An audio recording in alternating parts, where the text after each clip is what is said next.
This is Listen Lakeland, the show that keeps you up to date on all the things that make our city a great place to live, work, and play.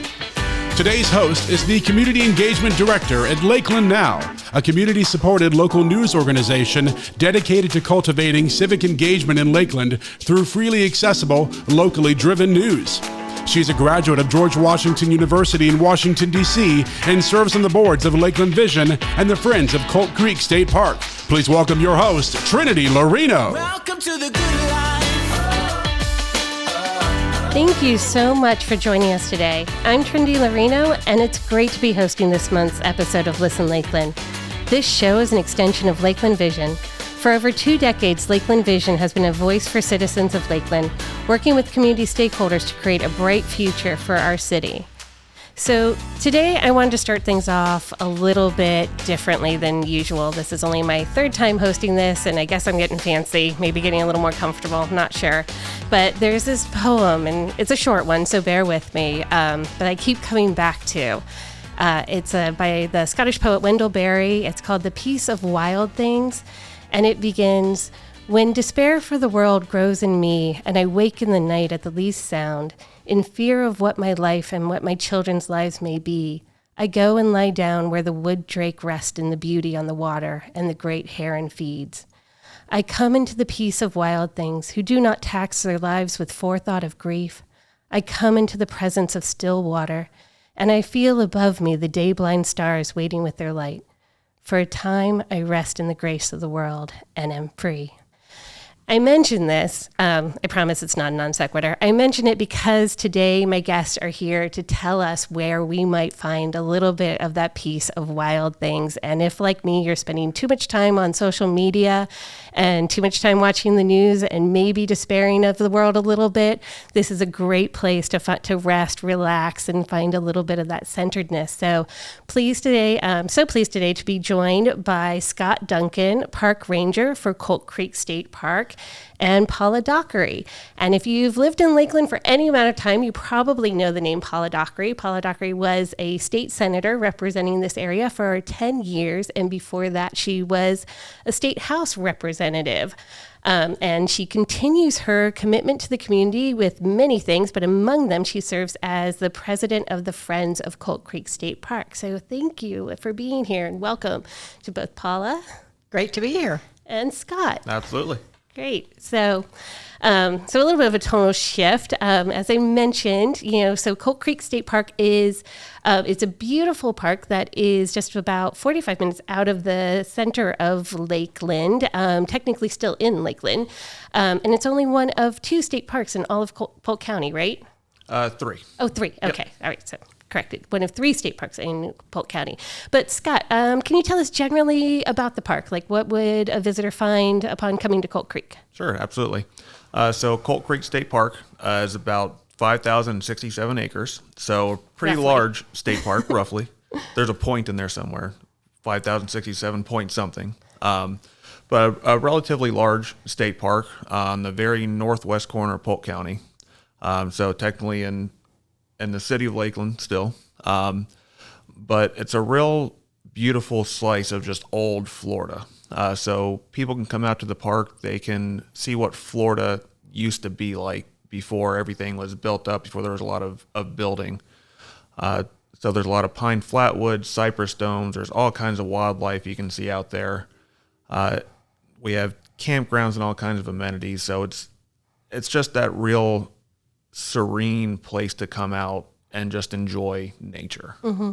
Yeah, it's so interesting that you mentioned that, because that was really my first reaction. I was born in Tampa and grew up in and around Tampa in, let's say, the late 70s through the 80s.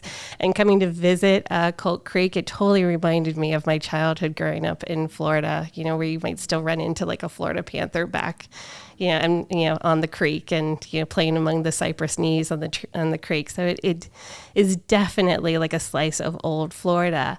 Now, Paula, this has been something of a passion project for you. Can you give us a little bit of like the history of the park, how it came to be, and how you came to be so involved with it? Absolutely. When I was in the legislature, I chaired the Environmental Protection Committee during part of my time there, and some folks from the Polk County Board of County Commissioners came to visit me, and they said there's this great piece of property in Polk County, and since the park system didn't really have anything on the west side of Polk County, the other parks were on the far east side, they would like the state to consider purchasing these 5,000 and something acres and either use it as a park or water management district lands or fish and wildlife lands. And so I was very excited about it. And they had said that the owner had somebody interested in buying land and developing it, which was pretty interesting because it's really in the green swamp, not particularly developable, but the owner maintained development rights, even though it was an area of critical state concern. So the county's concern was they didn't want to see this land developed and they didn't have the money to purchase it. So they asked if I would get the state to take a look at it. And I did, and they did, and they were really excited about it because it adjoined other state lands, so it made for a great wildlife corridor and other water recharge purposes. So the state decided to buy the land and paid quite a bit for it. It was a major investment. And then the various management agencies kind of fought over, would it be a park? Would it be water management district lands? Would it be used for fishing and hunting? And the park system won out. And so it became the 160th state park. And now we're up to what, Scott? 170? 176. We just added another one to the system, so 176 now. So Colt Creek was the 160th park, and it was meant to really service the west side of the county, particularly Lakeland, the population center of the county. So that's how Colt Creek was born. That's awesome. It's so great to have that protected corridor through the green swamp to make sure even as like the growth in Florida is booming, like you said, that area doesn't get developed there. But can you tell us a little bit about the Friends? What are the Friends of Colt Creek State Park? So when the park first came into being, nobody knew about it. It was the best kept secret. And our first big user group were equestrians. So people with horses who were looking for undisturbed lands that the state would allow them to come on to ride. So that was our first big user group. And after a couple years, the state had not invested much money into, because they paid a lot for it, but they didn't have a lot of money to invest in developing it. So we were trying to get more and more people to know that the park existed and to come out to it. So we started a 501c3 non-for-profit organization called Friends of Colt Creek State Park. Many state parks in the state of Florida have these, we're called CSOs, Citizen Support Organizations, and we exist to recruit volunteers, to raise money, to help the park either with financial needs or volunteer needs or putting on events, a lot of different purposes. So the Friends of Colt Creek State Park was born in, I think the state purchased land in 2006. It opened in 2007. I left the legislature in 2012, and the Friends were born in 2014. Yeah, and Scott, how has it been working with the Friends for you? It's been amazing. We all know how state budgets are, and there's limited things that we can do as state employees. So having an organization like the Friends, a nonprofit organization who can raise funds, who can advocate for us, it's been incredible. Without the Friends, the park wouldn't be half of what it is.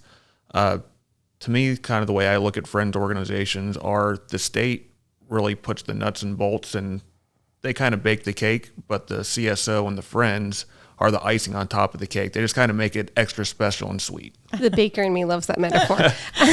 We're the icing. You're the icing. That's everybody's favorite part, right?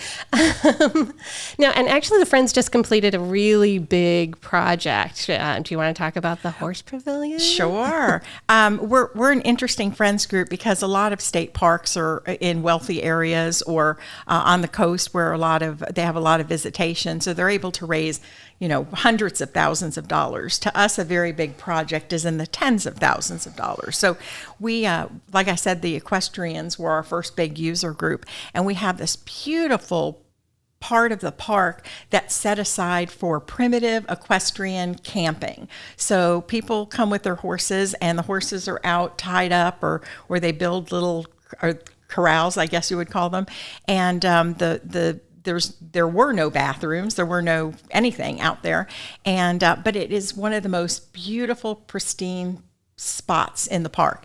And I went out to visit some of my friends who were out there camping one day, and they all kind of grabbed some chairs and were in one person's little spot. And then it started raining, and I said, there's nowhere out here for you, which is protected. And one of the ladies said, yeah, we really could use a pavilion. So we decided that we would raise the money to put a pavilion out there so that the community who camps together could eat together, could do whatever they wanted in that spot. And then the state, who's been a great partner, and of course the Scott is park manager and his staff are great partners. They decided to put a bathroom out there, a very basic bathroom, no showers, nothing like that. And so we decided to put the pavilion out along with that, and we've just ratcheted the campground up a notch, and we had to raise, this happened right before COVID hit. So we made a 1-year project into a 2-year project, but we raised close to $50,000, which was a little more than we needed. But we were afraid with COVID and the price of lumber going up that we need to raise more than we had originally intended.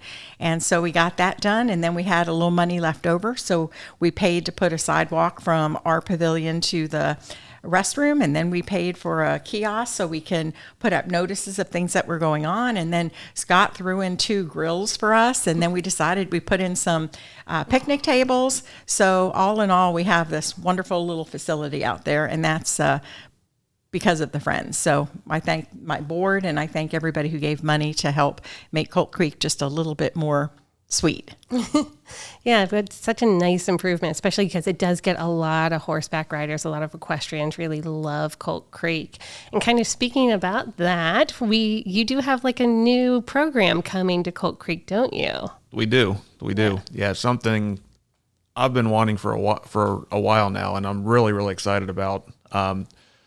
We have a concessionaire that we're working with, and they should be opening soon to offer guided horseback riding tours in the park. So if you don't have your own horse, if you've never been on a horse before, you're going to be able to come out to Colt Creek State Park and go with an experienced guide, somebody who's familiar with the park and somebody who's familiar with horseback riding, and get out onto the trail on horseback.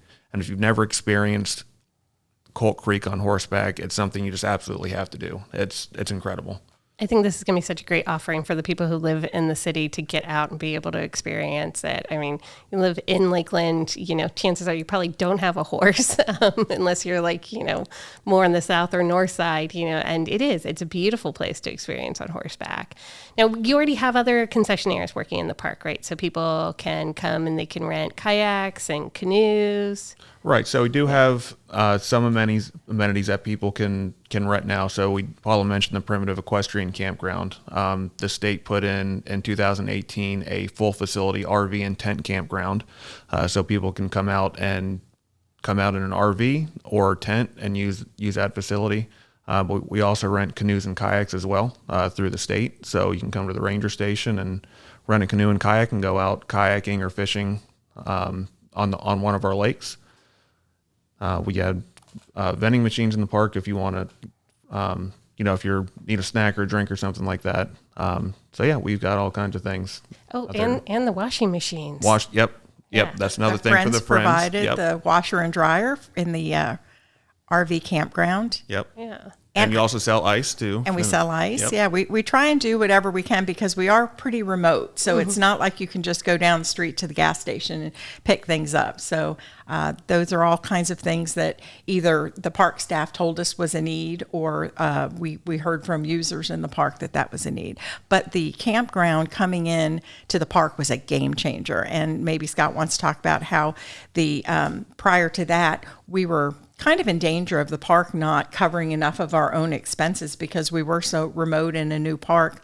And once that campground came in, not only did we get people from all over the country and all over the state, but a lot of people from Lakeland come out for the weekend or maybe for a whole week and camp in our campground, even though they're only, 10, 15 miles away from home. Right, exactly. So yeah, like you said, I mean, that completely changed the face of the park. Before the campground came in, we were just this kind of quiet, tucked away little park, and we're still quiet and serene.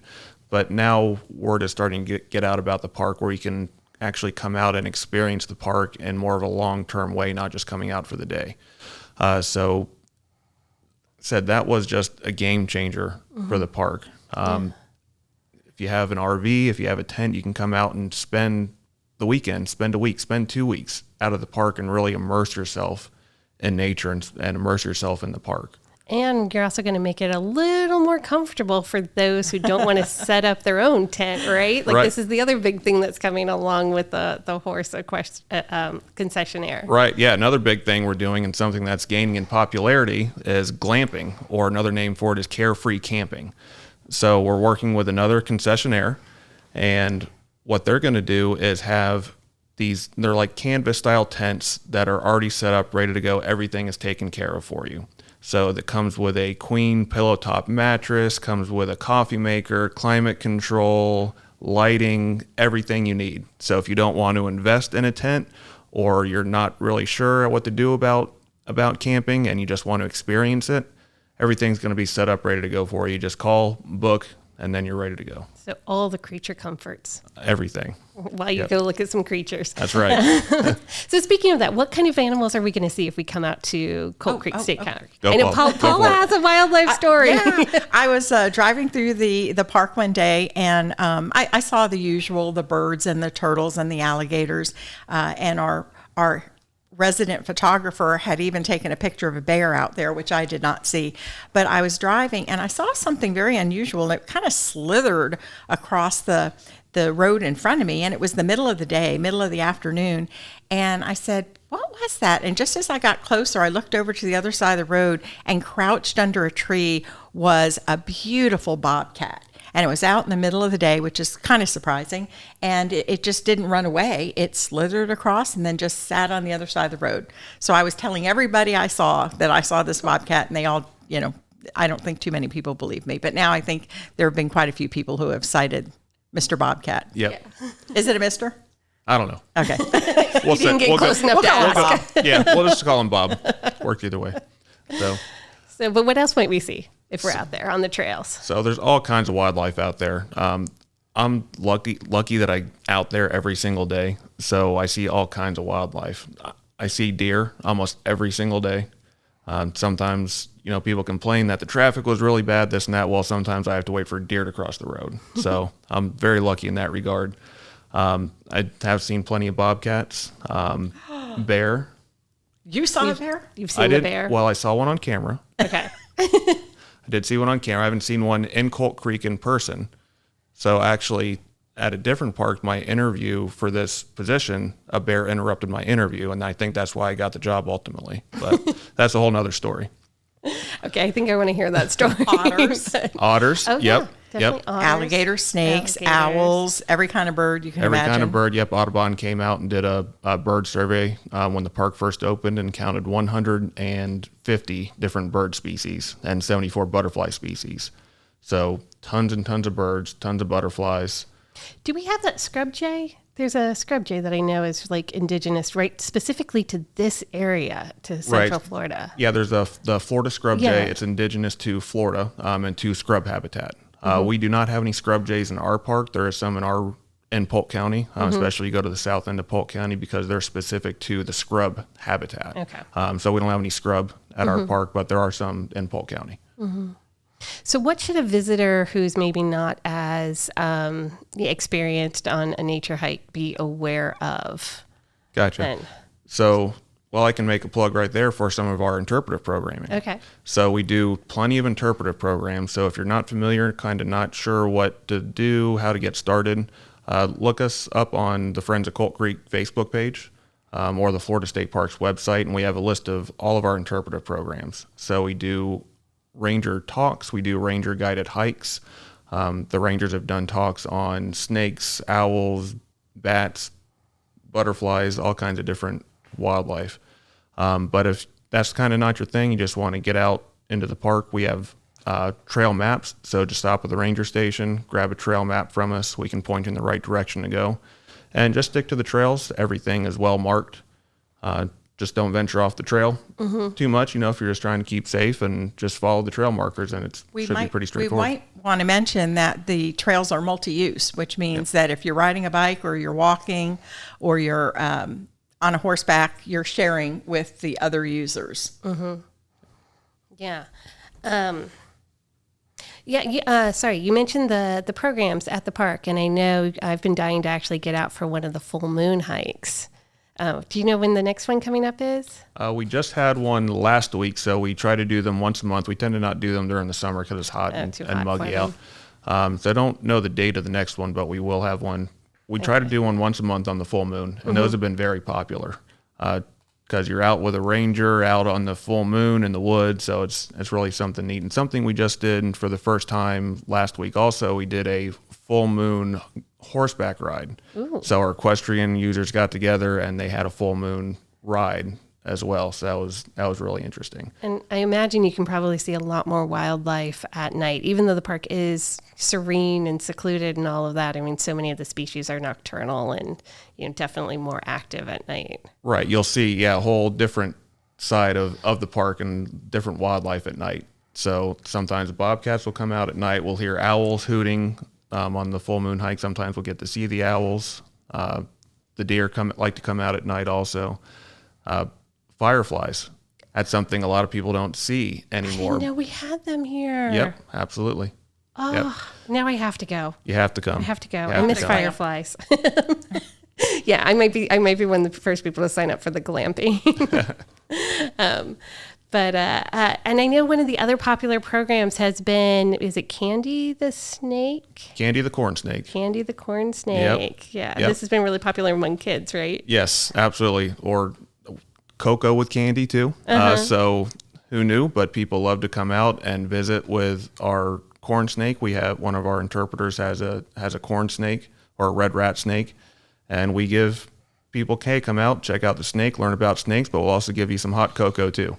So people love it and learn about snakes. That's awesome.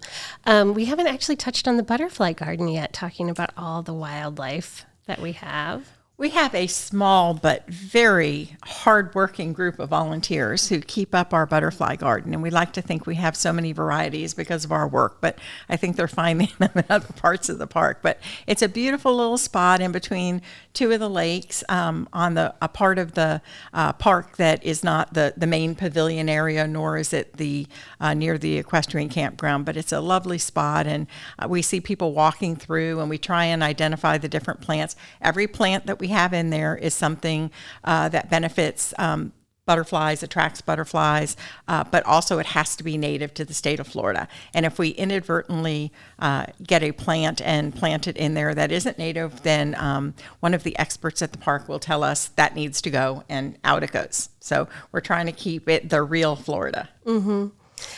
So how can people volunteer? How can they find out how to volunteer with the Friends, or actually even with the park itself? Well, if you want to volunteer with the Friends, you can go to our website and become a friend of Colt Creek State Park, and we'll put you on our mailing list, or you can sign up to be a volunteer through that website, or you can go to our Friends page, which is very active, and we put all the events coming up, whether it's a Friends event or a park event, because we're one in the same, although we're not officially employees of the park, nor do we tell the park what to do. We just help the park in its mission. And so you can volunteer with the Friends through our two online methods. And then if you wanted to volunteer directly with the park, if you want to volunteer directly with the park, you would just reach out to our volunteer coordinator. You can give us a call at the ranger station, just ask to speak with the volunteer coordinator, or go online to floridastateparks.org, and there's a drop-down menu that says Get Involved, become a volunteer, and fill out an application,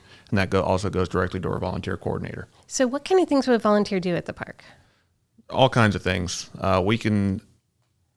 As park rangers, we are jacks of all trades. We do a little bit of everything. So everything that you can possibly imagine that goes on and happens in a state park, that's what park rangers do. And also that's what volunteers can do also.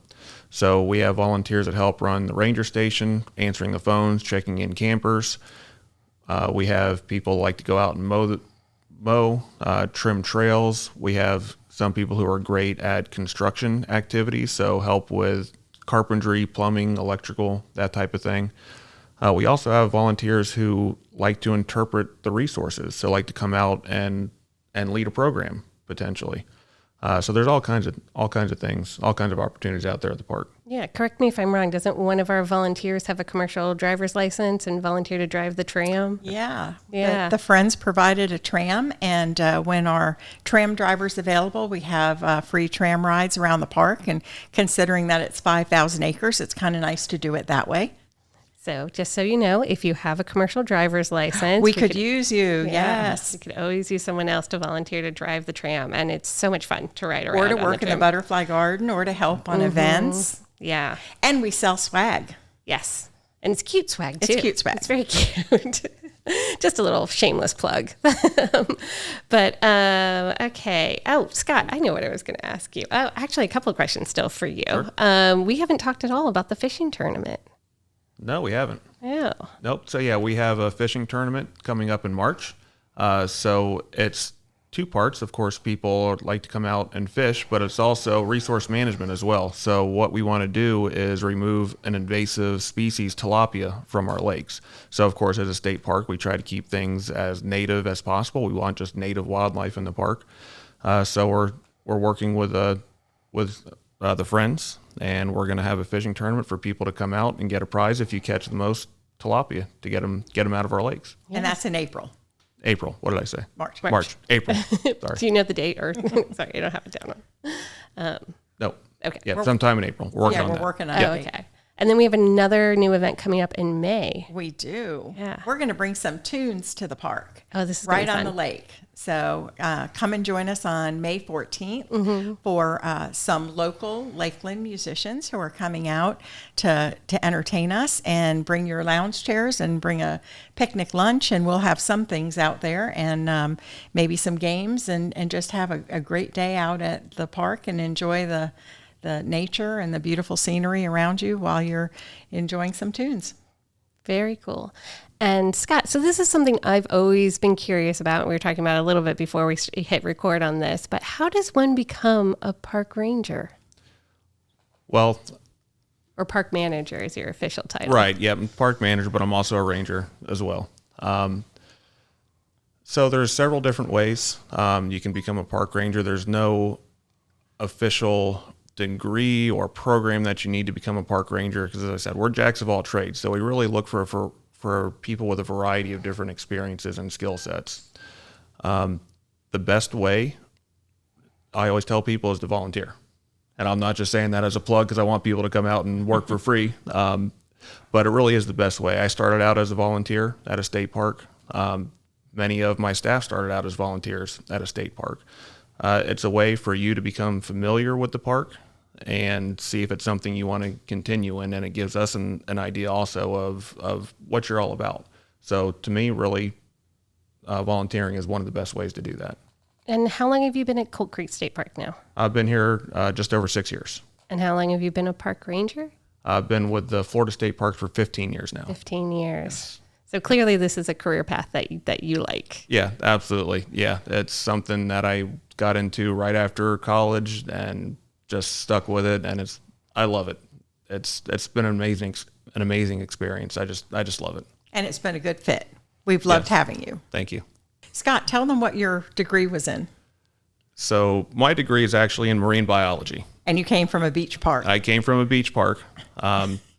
So yeah, kind of my story. I was talking to Trinity earlier, and so yeah, I studied marine biology in school, and I'm a native Floridian from West Palm, and I was graduating from college soon and not really sure what I wanted to do.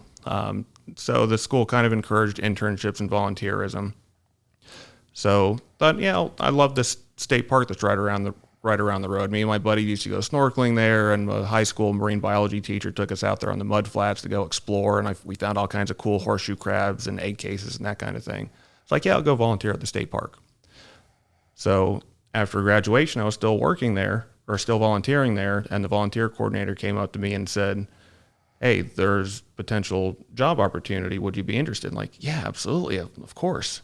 And so I interviewed and got the job as part-time, and I thought, hey, I'm going to be out there rescuing manatees and counting fish and all kinds of stuff. Was this the interview that got interrupted with the bear, or was it the interview for Colt Creek. Okay. Yes. Oh, okay. Yes. Now I want to know about the bear story. Okay. All right.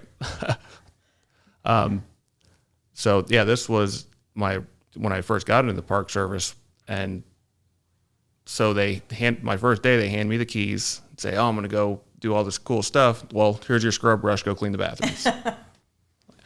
Well, okay, I found out, hey, this isn't so bad, and I enjoyed it. Eventually became a park ranger, an assistant park manager at that park. Then I was there for a while and did that, and it was great. And like, you know what, I want to do something different. I like all kinds of Florida habitat, not just the salty ones. So maybe I'll try something different. I decided to see if I can come out to Colt Creek. And so I was interviewing for this position that I currently have at our district office, which is in Apopka, which is in bear territory. And I was interviewing, and there was a window behind us, and all of a sudden a bear walks by as I'm nervous and sweating in my interview. And the interviewers stop the interview and call everybody in. "Oh, look, check out this bear." And the bear lays down behind the window. And so they're calling everybody in, and I'm nervous. And so I'm still convinced that's why I got the job. But It was a sign. It was a sign. good omen. You got Right. you got the bear sign of approval. Right. Gave him a little thumbs up. All right. Well, thank you both for joining us today, and I hope everybody listening learned a little bit of little something about this slice of natural Florida that is so close to our own backyards here. And I hope you'll go out and hit the trails in Colt Creek. So thank you for tuning in to Listen Lakeland. Your feedback is valued, and we encourage you to head over to www.lakelandvision.org to participate in our monthly survey related to today's show topic. I said, welcome to the good life. Listen Lakeland is brought to you as a collaborative project between Lakeland Vision, the City of Lakeland, and Hall Communications. Truly a community working together to keep you informed on the many things that make Lakeland such an amazing city. Thank you for being with us.